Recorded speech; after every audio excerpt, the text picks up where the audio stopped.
Aloha and welcome to this second workshop of the Women in Business Seminar Series. My name is Net Lynch. I'm a program manager with Maui Economic Development Board, and we are looking forward to a wonderful meeting with, as you've seen in the promo, with Dr. Pamela Williamson of WBEC West and Wayne Wong of the Hawaii Small Business Development Center of Maui. Just some housekeeping just quickly, and you've seen it already. We're going to get your questions in the Q&A tab, not in the chat, but we'll be able to see them in the Q&A tab, and you can upvote questions. If there's a question there that's already been asked that you want to be asked, then vote that up, and they'll take priority for the questions we ask at the end. There will be time for that Q&A. The webcast is being recorded and will be made available. We'll send out notices when that is available. And the slide deck will also be available after the webcast. So I am going to pass the mic and the video over to Leslie Wilkins, President and CEO of Maui Economic Development Board.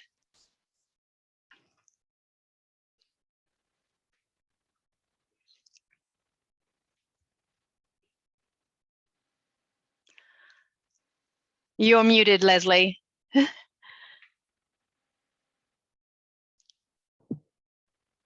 How's that? Great. I'll try this again. Thank you. Thank you, Annette. And aloha and welcome, everyone. We have people joining us from multiple time zones. So good morning and good afternoon, and a few and good evening. So we're delighted to have you join us in our second in our Women in Business series.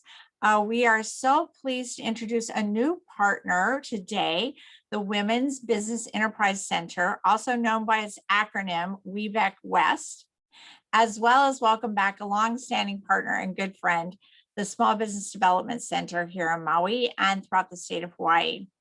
We are striving to continue to build an ecosystem of resource partners to provide women-owned businesses with tools to reach your highest economic potential.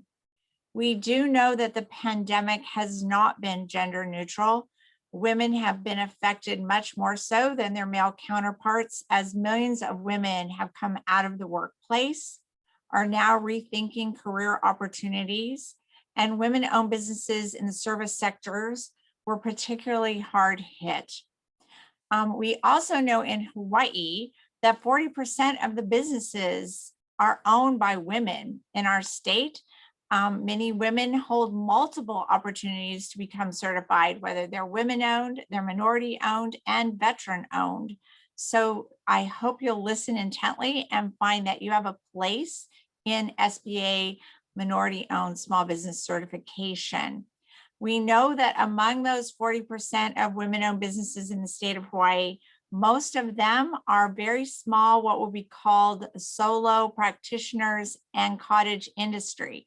So we hope you'll be open to the opportunities to put yourself in growth mindset to see what potential is out there. It is now my pleasure to introduce you to Dr. Pamela Williamson, who is the President and CEO of WBEC West. She is clearly a seasoned champion and coach for helping women-owned businesses connect with opportunities. Thank you so much, Dr. Williamson, for joining us. We wish you were here so we could give you an appropriate welcome with a lei. So you'll just have to come back in person in the near future when we can continue to partner on opportunities for women-owned business. Well, thank you so much for having me today. And I am so excited to speak to this audience and to talk about the process of certification. And so I'm going to jump right in. So good morning, good afternoon, or good evening, everyone. My name is Pamela Williamson, and I am the President and CEO of the Women's Business Enterprise Council West, which is one of the 14 regional RPOs, regional partner organizations of WBEC, that is approved to provide the WBEC certification. So today we are going to talk about WBEC certification and that process. But as I'm talking about it, I want you to remember that the process of WBEC certification was born out of the Minority Council certification. So a lot of the things that I'm going to go over are going to be the same for WBEC certification, the Minority Council certification, veteran certification for private industries, and also LGBTQ certification. So a lot of the things that we'll go over are going to be interchangeable for any of those certifications. Dewana Jones will be joining us a little bit later to talk about the Women-Owned Small Business Certification and the role that we play in that and the process for that if you are also WBEC certified. So let's start with just talking a little bit about what is certification. So, oh, you know what? Let me start by going ahead and starting the slideshow. That would be helpful. There we go.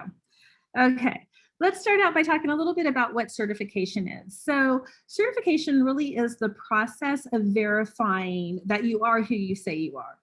And so I don't know if any of you remember a while ago the commercials that I think it was Visa or MasterCard used to show, where they would have someone doing a phone order and the person talking sounded like a young girl. And in reality, it was an older man who had stolen a credit card and was ordering things online. And so if you think about that commercial and you think about certification, certification is meant to stop that type of fraud as far as people claiming to be women-owned, minority-owned, LGBTQ-owned when they're actually not. So that is the purpose of certification. It's a validation process. So we talked a little bit about the different types. So for private industry, most companies are going to accept WBEC, the National Minority Supplier Diversity Council certification. Several have started accepting veteran certifications and LGBTQ certifications. For government entities, they will take, for women-owned, they'll take the Women-Owned Small Business, they will take 8A, and a few other certifications. So Dr. Williamson, if you could please share your screen. Your audience is still not seeing your screen. Okay. Sorry for the interruption. No, that is fine.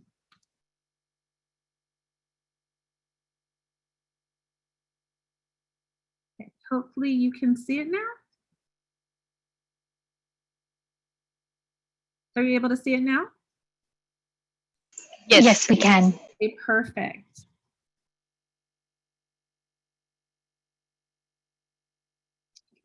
So one of the questions we get asked quite a bit is, why do corporations and government agencies request certifications? And there's a few reasons. Corporations, one, they want to validate. Two, corporations have made a conscious decision to start having their supply chain look similar to their customer base. So that's another reason. A third reason is that diverse, small women-owned businesses tend to be extremely innovative, and so they're seeking innovative products and services. And then three, it's just the right thing to do, and also it increases competition.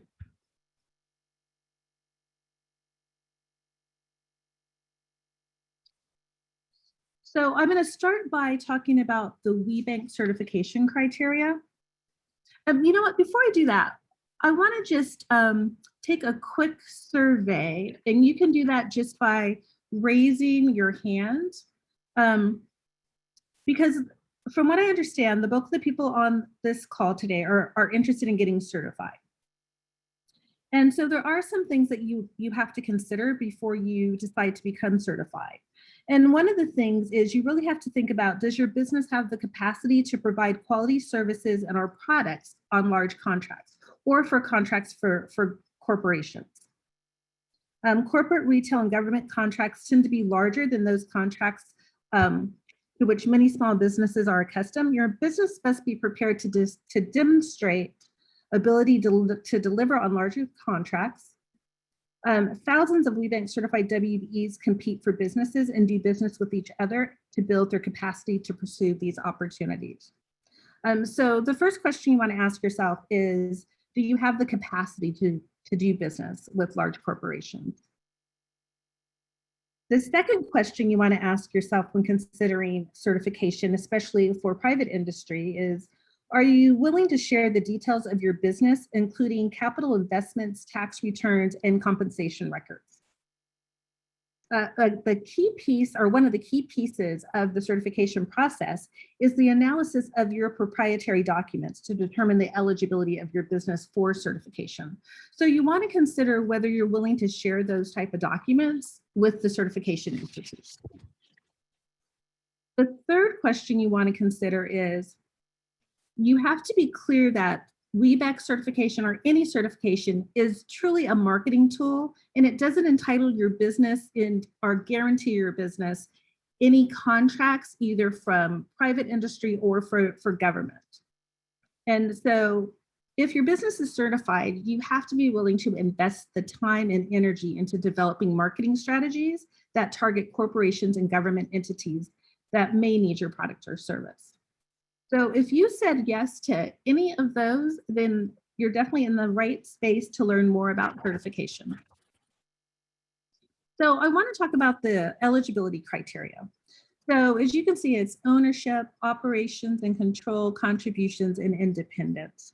And so you want to make sure that you are at least 51% owned, operated, and controlled by women. So that's for WBEC certification.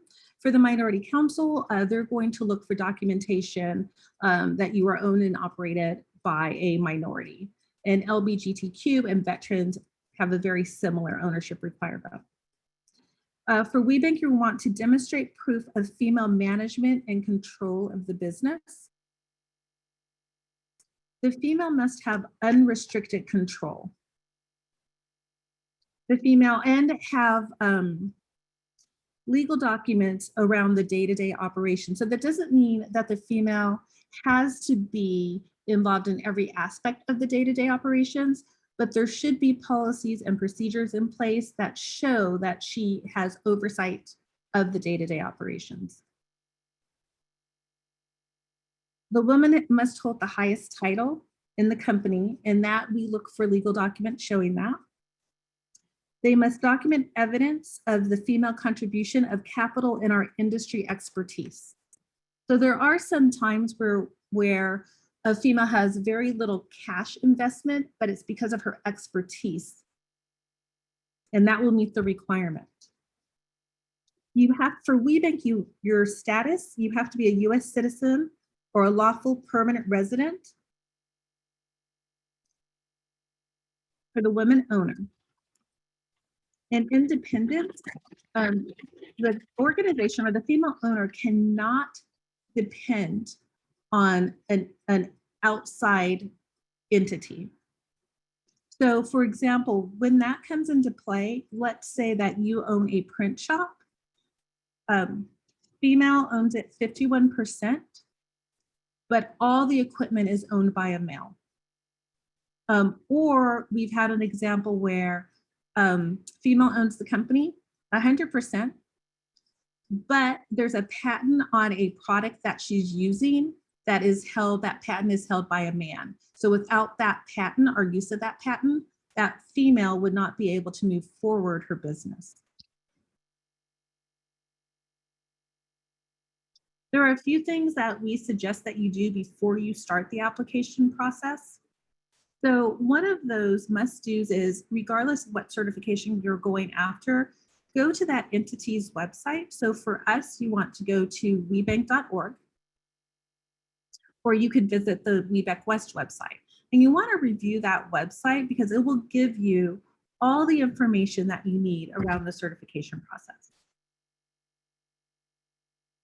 It's really important that you know your primary book of business that you're going after. And part of that is because we do ask that when you fill out your profile, that you put in your keywords for your business, your NICS codes, your SIX codes. So it's important that you know your book of business and you know what you're getting certified for. You want to print out for us, you want to print out the WBEC standard and procedure documents. This is such an amazing tool, and I'm surprised at how many people who don't print it out and go through the process utilizing it. The standards and procedures will really tell you what we look for when we certify, and it will help you to look at your documents that way. And so when you start the process, one of the things that we're going to tell you is to gather all your documents ahead of time and start looking through them to make sure they meet the criteria. And the best way to do that is just print the standards and procedures, print your documents, and really look at your document based on the standards and procedures.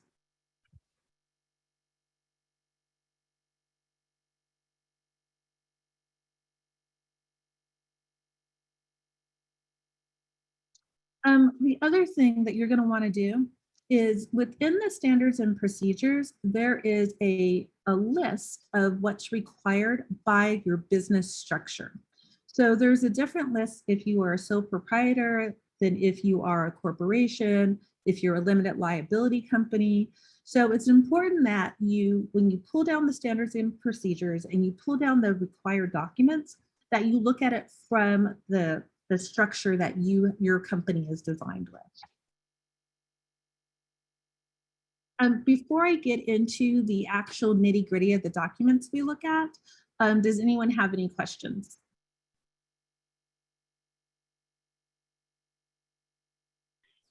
There's a question, I'm looking at the Q&A, Pamela, and there's a question about fees, and I'm guessing you may cover that a little bit later in your presentation.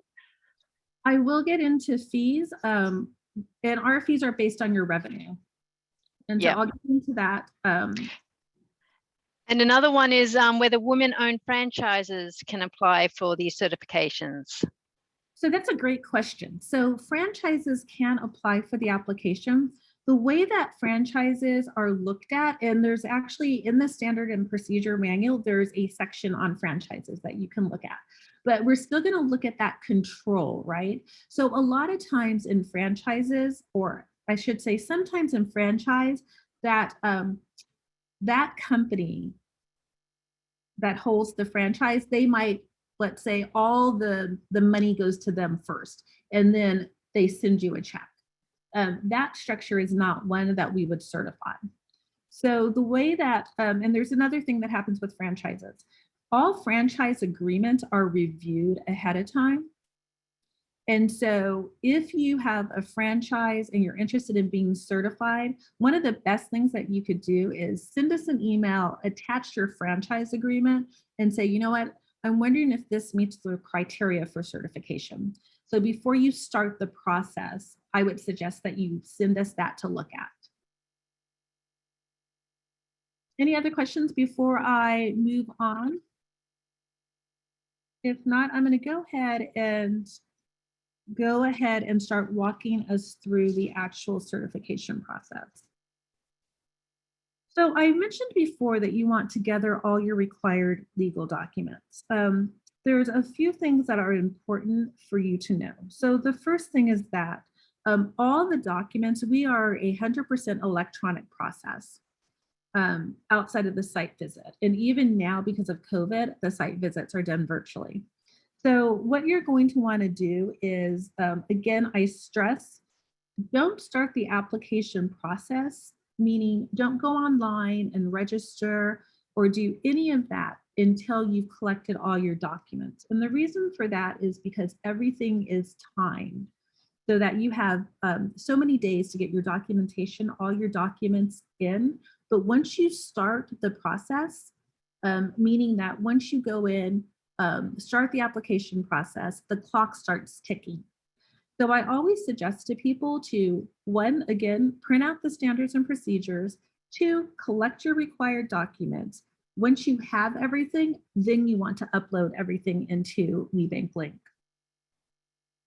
When you pull the list of, it will tell you what documents are mandatory.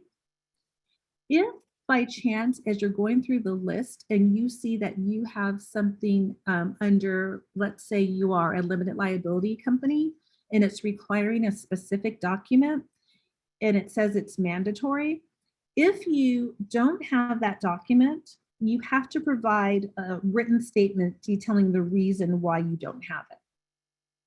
And even if you're going to omit, like just omit the document, on a sheet of paper, just write omitting, not valid, or so that we know you didn't just forget to add the document. So that's what you want to do for the mandatory documents. For the documents that are listed as required, you must provide that document. If for some reason that document is not applicable for your business, you're going to want to just, there's a box that you can click the not applicable. If you don't submit all the required documentation, that's a reason for you to be denied. Once you start the process and you put everything in, what will happen is the system, the online application process, it's going to assign you to an RPO. So let's say you're on this call and you reside in Kentucky, WBEC West would not be your RPO. So you'll end up getting an auto-generated letter that says, thank you for applying for WBEC certification. You have been assigned to this RPO. It will provide you your contact person's name, the address, and the phone number. It's really important that when you're uploading your docs, I know a lot of times people have their tax returns is password protected. It's important that you don't upload any password protected words, documents, because that will just slow the process down.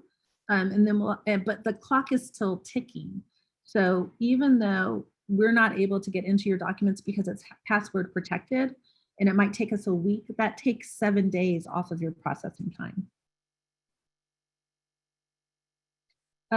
Again, just make sure that you double check your business structure because it's important that you upload the right documents.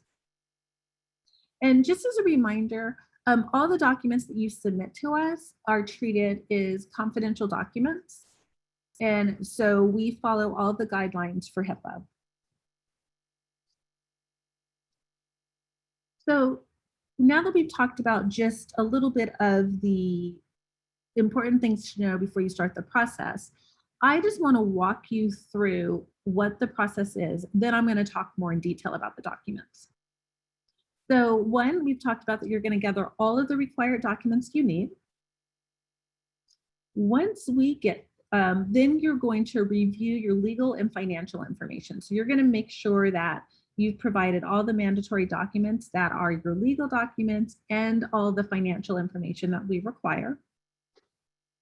You want to make sure if you are having someone else upload your documents and start the process, you want to make sure that you have the owner's contact.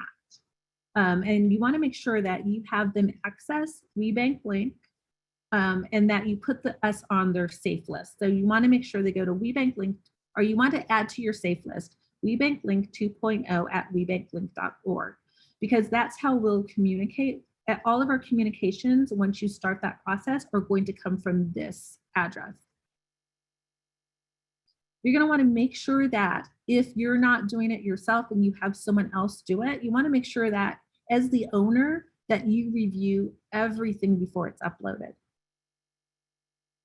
And then once you feel comfortable that everything that's been uploaded is correct, then you're going to want to press that submit button.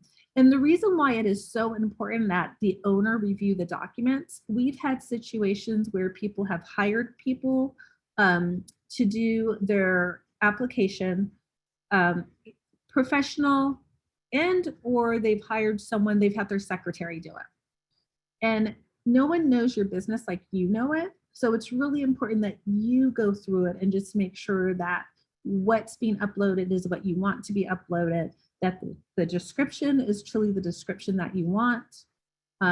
So you just want to confirm that before you hit the submit button. The next step in the process is the file is received and assigned to a certification specialist, and that's going to be someone that's in the RPO that covers your territory. So if you are in Hawaii, WBEC West covers your territory. If you happen to be in Texas, there are 2 different RPOs that cover that. Once we get it, we assign you a certification specialist, and that person is going to review all of your documentations. And that person is the one who's going to send you any questions that may come up as they're reviewing your documents.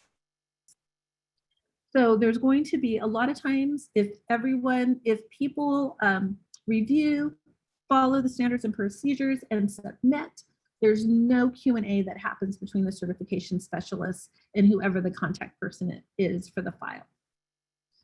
Once the file is deemed complete, meaning that we've received all of the required documents, then you will receive a letter, and that letter says your file has been considered complete. Once that happens, the completed file is reviewed by the certification committee. So we have a committee that meets twice a month. That committee is around 14 individuals. That committee is made up of between corporate representatives, community partners, and WBEs. They'll review the file. That certification committee will either deem, will say certified or denied. If the file is, well, regardless of whether a file is certified or denied, that file is scheduled a site visit. That site visit will have a set of standardized questions that we ask everyone, but also the certification committee may develop specific questions based on your application. Then once the site visit is complete, and right now site visits are all virtual, but normally the site visits are done in person. If you have a home-based business, the site visitor will come to your home. The site visitor will go wherever your legal documents are typically stored. Once that site visit is completed, that site visitor will make a recommendation, and that site visit is either, that site visitor will recommend certify or not to certify. And then it's basically a grid. If the certification committee said certify and the site visitor said certify, then you're certified. If anything outside of certify, it goes to a second committee review. When it goes to a second committee review, a new set of committee members will review your file, and they'll also review the site visit. And then they will make a determination. If it is certified, then again, you'll receive your certification letter. Any other combination, whether it's certified, if one is certified and one is denied, or whether it is deny, you have your denied, and then you can appeal. So we have an appeal process that also happens. Right now, within WBEC West, we probably have about a 4% denial rate. Once you get denied, you can request a meeting, and that meeting will go over the reasons for your denial. If you disagree with those reasons, then you can request an appeals meeting.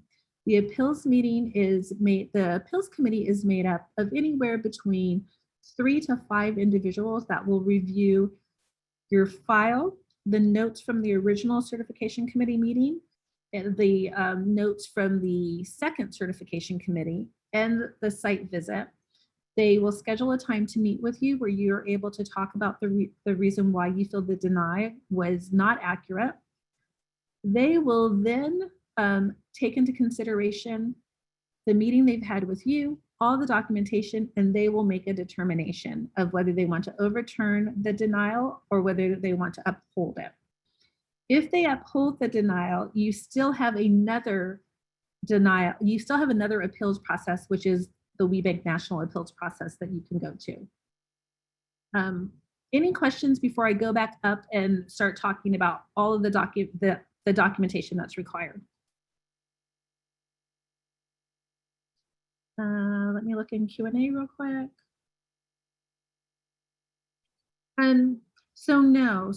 So the question is, do you have an opportunity to make changes to meet the qualifications or reapply? So yes, you can reapply, but during the certification process, so once you submit your application, you cannot make any changes to any of the documentation. So that's one of the reasons why I say it's really important to gather your documents now, like before you apply.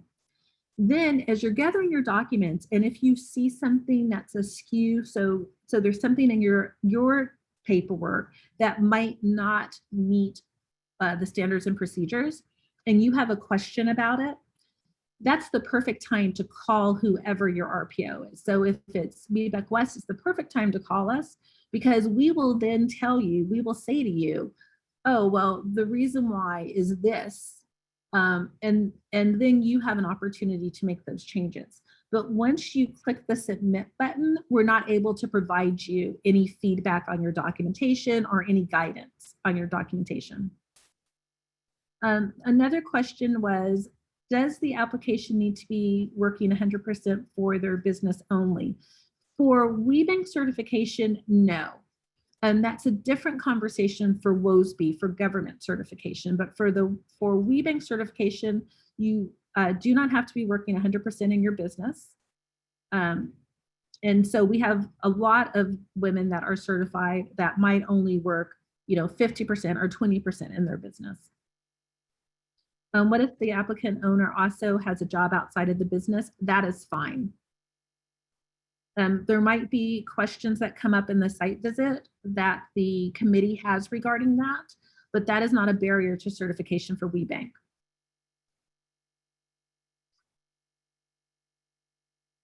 So I'm going to go ahead and start talking about the documentation that's required. And one of the things that in another life, I used to be an auditor. And one of the things that I can say is that even if after this call, you walk away and you say, you know what, WBEC certification doesn't feel right for me, what I can say is I hope that you still go in and pull the standards and procedures. It is such an amazing tool to just audit your business with, to make sure that you have all the documentation that you should have for your business. I also think it's a wonderful tool just to verify that you truly have control of your business. And the reason why I say that is because over the past few years, as I've been in this position and I've been able to participate on the appeals committee, we've had several women who have been denied, who really felt that the denial was unjustified. But once I sat down with them and I walked them through the reason why, and a lot of it was they either didn't truly control their business. They had no clue that they didn't control their business and that they could be outvoted by their board, or that the number of shares that they might have had 75 shares, which one would think out of 100, or they had 75% of the shares that have been issued. The problem is that they didn't have 51% of the shares that were voting shares.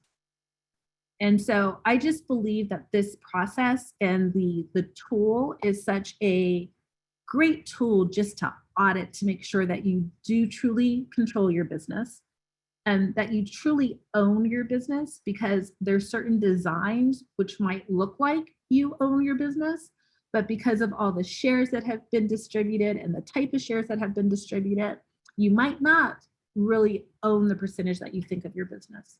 So I just think that the WBEC standard and procedures are just such a great tool for people just to pull down and look at their documents with, regardless of whether you choose to get certified or not.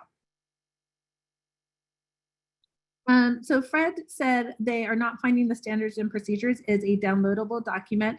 There is a link to them, and I will make sure that I provide the link when I send over the PowerPoint presentation. Jennifer asked, can you apply for certification for multiple businesses? Yes, you can apply for certification for multiple businesses, but each business, with it's a separate business with its own ID, has to be certified separately.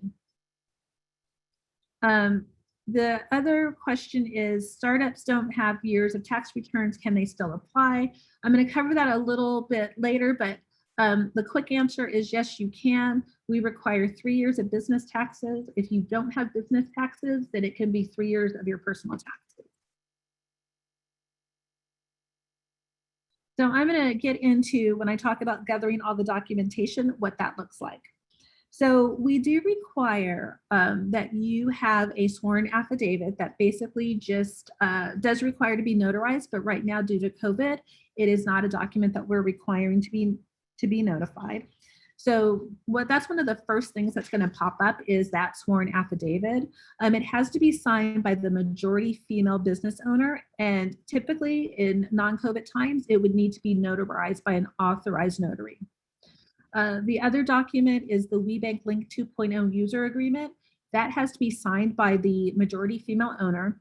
And what that WBEC Link user agreement is once you get certified, WBEC Link is an amazing resource. It allows you to go in and you can look up corporations, you can look up all of the entities that are connected with WBEC National.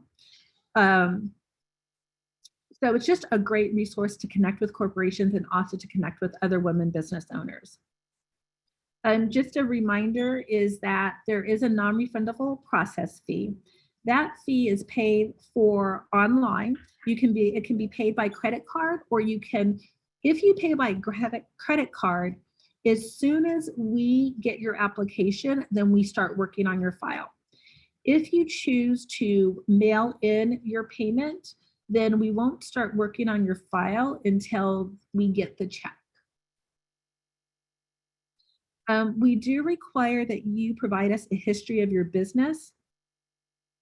And that is really just a document that you create, and it's going to explain the start and the history of your business, including when you started it, where you started it, why, who you started it with, how the business was started and are acquired, as well as it's going to provide an explanation of the primary business of the company.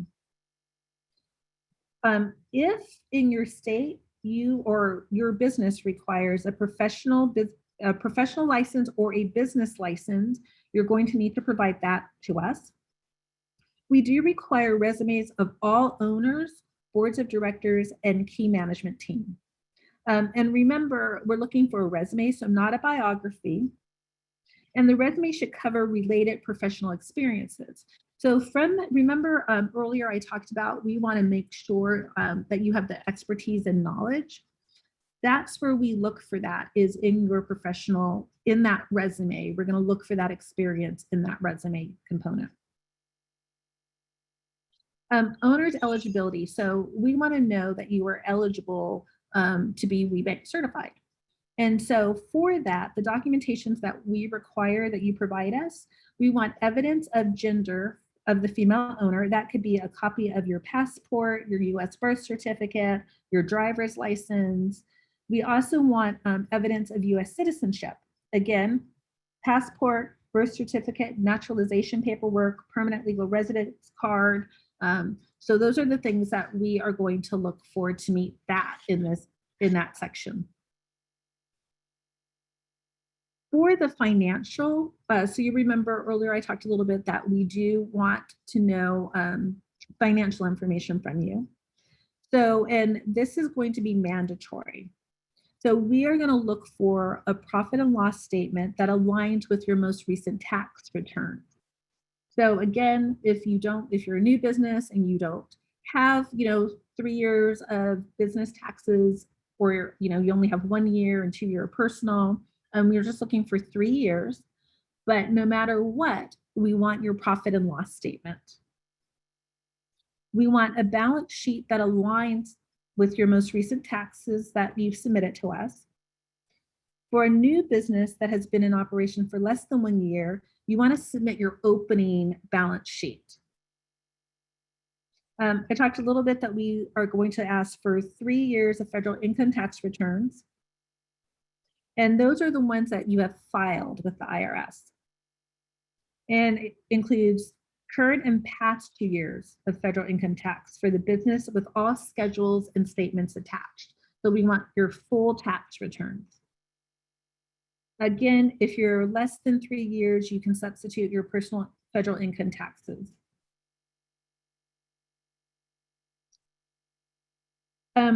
If personal taxes are being submitted, personal tax returns must be submitted by all individuals that own 10% or more of the company. So if there are 5 of you that make up the 51%, so we need all of that, but anyone who owns 10% or more of the company, we're going to need their personal tax returns if you're only providing personal. If by chance your company has applied for an extension to file for the most recent taxes, we just need you to provide us or submit your extension paperwork. If you filed on a Schedule C, this is not, please, that is not the official tax return. And we need to have your 1040 submitted, that you submit it to the IRS. And so that's going to be for those people who are sole props or LLCs. And remember that we need your federal. So if you only give us your state, that's just going to delay the process because we're going to have to come back and ask you for the federal. We also require that you submit to us, and this is going to be listed under the liability section of the company's balance sheet, but we're going to need all debt instruments. So if you have loan agreements, we're going to need copies of those loan agreements. If you have notes payable, any promissory notes, any security agreements, we're going to need that. If you have equipment rental purchase agreements, we're going to need that. And if you have so if you're leasing your building, we're going to need a copy of that real estate lease. We do require a copy of a bank signature, authorization card, or corporate resolution. And so what we're looking for, and due to COVID, we know that a lot of people are not going to the bank to pick that up. But what we're looking for that is that we want to make sure that the owner of that business is the one who is able to sign and authorize banking transactions. A lot of banks no longer provide the signature cards. Your financial institution can write a letter to us on its letterhead indicating your company name, the type of accounts you hold, the date the account was open, who has signature authority for those accounts, as well as if there's any stipulations. So meaning that in order to write a check over $10,000, it requires 2 signatures, or any stipulations on the account. We would need that information from your bank if they're not providing a signature card. We also are going to look for proof of the capital investment from the female owner. And so that is something that's mandatory, and that can be any documentation or written statement indicating the method by which the female owner obtained the ownership of the business. So for example, if you bought the business, we're going to need to see that documentation for that. If you started up your business, we're going to need that documentation. So if, for example, you took money out of your savings, you took $50,000 to start your business, we're going to need documentation of that and where that $50,000 came from so that it came out of your savings account. We're also going to look for if there was a capital investment. So let's say your dad gave you the money to start the business. We're going to need justification for that. And if there is a payment agreement that's been set up to pay back that money. And so we're really looking for how the female business owner started, invested, bought that business. If you purchase stock, we're going to look at the documentation for the transition of the stock and for you purchasing the stock. If it's because of your expertise, I talked about that a little earlier. So if you have 51% of this business because your expertise and knowledge base, we're going to need to know what that expertise and knowledge base is and how that translated into you now being 51% owner. As far as this, we also will look for personnel and management. So we're going to want to know or get a full list of all your part-time and full-time employees by position and length of service, or the date of hire, and that includes all owners. So all owners are going to be on this personnel and management list that you're going to provide. Employee payroll for the month prior to submitting your application, we require a copy of that also be uploaded. And again, some people won't have employees and you're just going to need to do not applicable. You're going to indicate the time span of the pay period on the document. For each employee, you're going to want to have their first name, last name, their position, hours of work for the pay period, including the gross pay for the pay period, the hourly pay rate, and if they're commissioned, what their commission rate is. This is only required for those employees that are internal, like a direct employee of your company. So if you have consultants or you have contract staff, you do not have to submit that information. We do require that we get W-2s and or the 1099 form for every officer, director, owner that receives compensation from the company from the most recent year. Any trust agreements that involve the majority female owner, we need a copy of that trust. And any stock options or employees. So if you have an ESOP, we require that documentation too.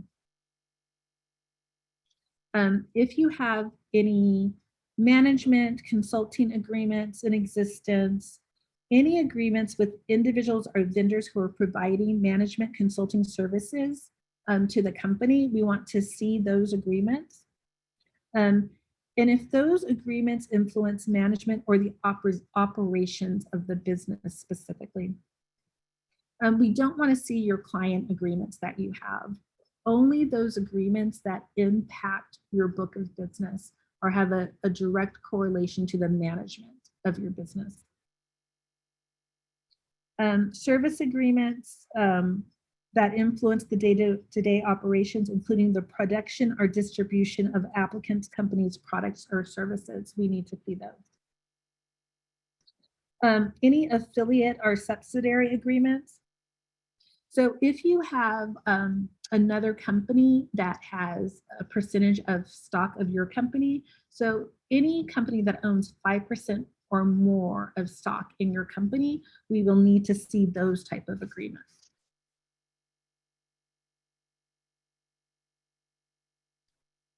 Any affiliate, so if you have a subsidiary relationship where there's a company that owns 50% stock, so if you have a parent company, we would need to see that parent company documentation too. We talked a little bit about franchise agreements earlier. So we do require that you submit your franchise agreement. And remember what I said earlier is that if you have a franchise agreement, I would recommend that you send us an email, attach that agreement, and have us review it before you start the process of application, before you start your application for WBEC certification. Union agreements, if you have a union agreement, we also do require that you submit that. Governance stocks, all the government stocks we do require, but they're going to be different, right? So for a sole proprietor, we're going to want your assumed name documentation. For a partnership, we're going to want partnership agreements, limited partnership certificates. We are specifically going to want for partnerships if there's any buyout agreements or profit sharing agreements, we're going to need those. For a corporation, we're going to look for your certificate of incorporation, your articles of incorporation. We're going to need those.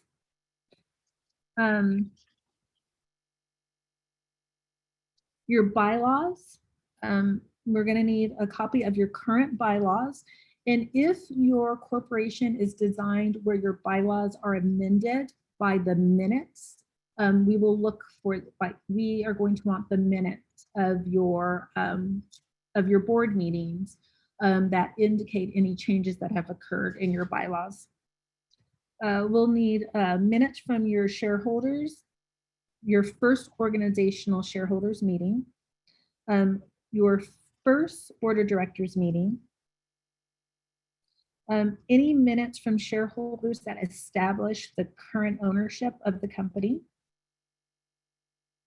And then we're also going to need documentation of your most recent board session, your board meeting. Statements from the board secretary certifying the name, title, gender of all current members of the board of directors. And we're going to need your stock certificates if you're a corporation, and we need both sides of your stock certificates. And what's important to remember about your stock certificates is you want to make sure that your stock ledger reflects the certificate that you're sending in, because we do require your stock ledger.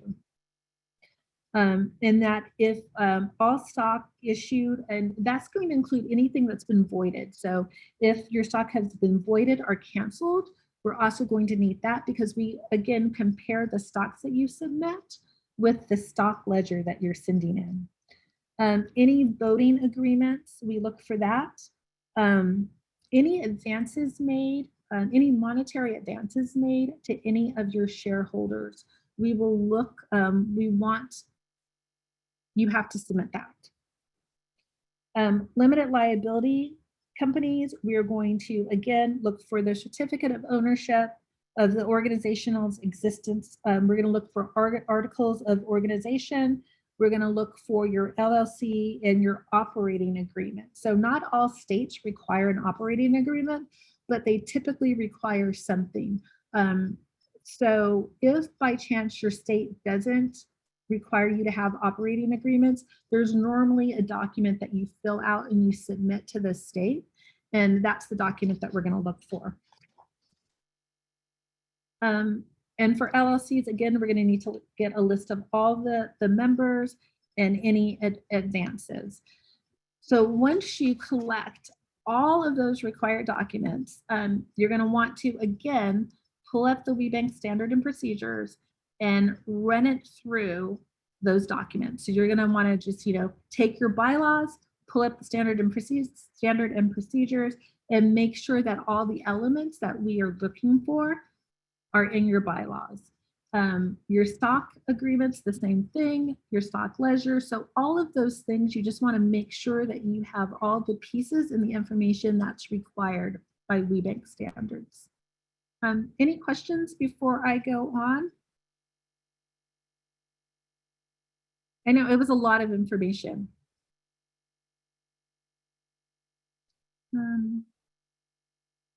So if you, the question is, what if the status of the business changes after certification, such as going from a sole prop to an LLC? So once you get certified, so what is the status changes after certification? So once you get certified, you're just going to notify us of the change. And then we will, when we look at your file the next time, you're going to submit the documents, the additional documents, and we'll review those.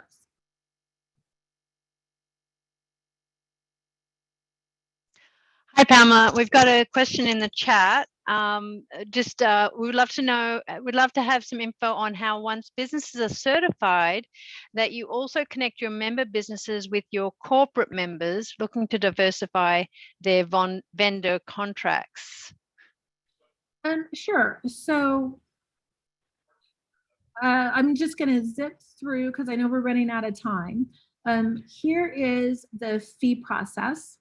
And the fee is non-refundable. So again, it's really important that you pull the standards and procedures and do that comparison with your documents. So the question around, I want to say that there's a slide in here. So I'm going to just sit through and see if it's still here. Nope, I took it out. So there's a couple of things that as an organization that we do. So I'll talk about from a WBEC West perspective, and then I'll talk about from a national perspective. So one of the key ways that we connect our WBEs with corporations who are looking to buy products or services from certified WBEs is we have matchmaker events. We have both strategic, non-strategic, and roundtable events. And we also have targeted, specific events. So what that means is that a corporation will come to us and say, hey, we have this, we're going to be procuring this in the next 6 to 12 months. We'd really like to connect with women-owned businesses who provide that product or service. If that's a strategic matchmaker, we will send, people will apply for that. And then we will set up one-to-one meetings with those WBEs who meet the minimum requirements for that opportunity. Corporations, and we also do non-strategic ones where corporations just want to meet with women-owned businesses to see if they are offering a product or service that they can put into their supply chain. We also do sourcing for corporations. So last year alone, this year alone, we've already done 64, we've already responded to 64 sourcing requests, meaning that corporations have reached out to us and said, we're looking for X, can you provide us the names and numbers and their capability statement for the women who provide this product and service. Corporations also use WBEC Link to source. So that's one of the things when I said it's important that you look at the profile that's being entered into the system, because corporations can actually go into the system themselves and source for products and services from WBEs. We also have networking events. We also have Meet the Corporation events that are both networking, but also educational about what the corporation is going to be looking to procure within the next 6 to 12 months. We have workshops that you can participate in. Some are sponsored by corporations and some are actually created and ran by corporations. We have mentorship programs. Right now, WBEC West is running a mentorship program with Disney, Amgen, MGM, and I want to say there's, Toyota, and I want to say there's one more that we're doing. But we run, every year we have about 4 to 5 mentorship programs that we are directly involved in or that we manage. That is a way to help our WBs connect with corporations. My alarm just went off, so I must only have about a minute or 2 left. So is there any other questions that I can answer during that time? Just about, I don't know if you answered the, can you apply for certification of multiple businesses? And then, yeah, if you can answer that, and then we'll pass the baton on, or what you've got more to say to Wayne Wong to wrap it up as well. Thank you. You can apply for multiple businesses. Each business that has its own EIN has to apply separately for certification.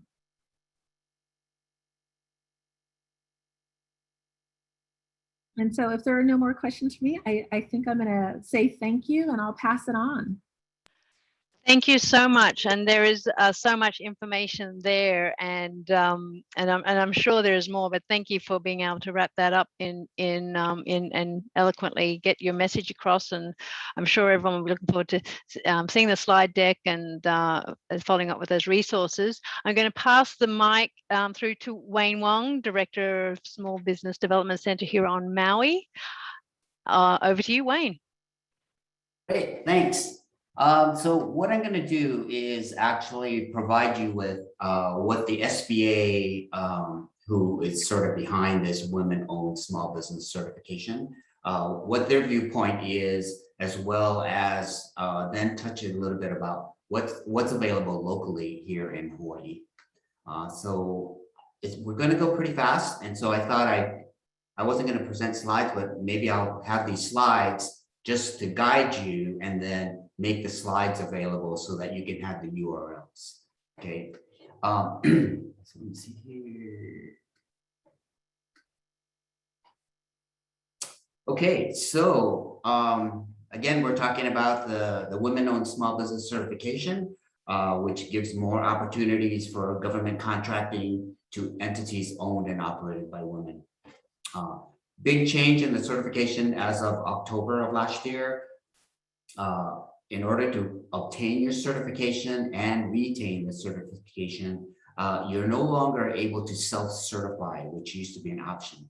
So what that means is that the SBA has transitioned to a new certification system that has a new process for doing it, as well as having these third-party approved entities such as WBEC be able to provide the certifications now. So the first method is one that you can do through the SBA. I put the URL there in terms of where you would go. It will require that you also do a second registration with what's called the System for Awards Management Database. And both of these are somewhat tedious to go through, but you're able to do it on your own, and it's no cost. So the bottom of the slide is talking about what documents you should have in preparation for getting into these. So these will help you justify, just as WBEC was talking about, the fact that you are a legitimate company, that you are showing at least 51% women control and ownership, and so on. The beauty is that the SBA does have this on their website, and if you go to beta.certifysba.gov/prepare, it'll give you this whole list as well.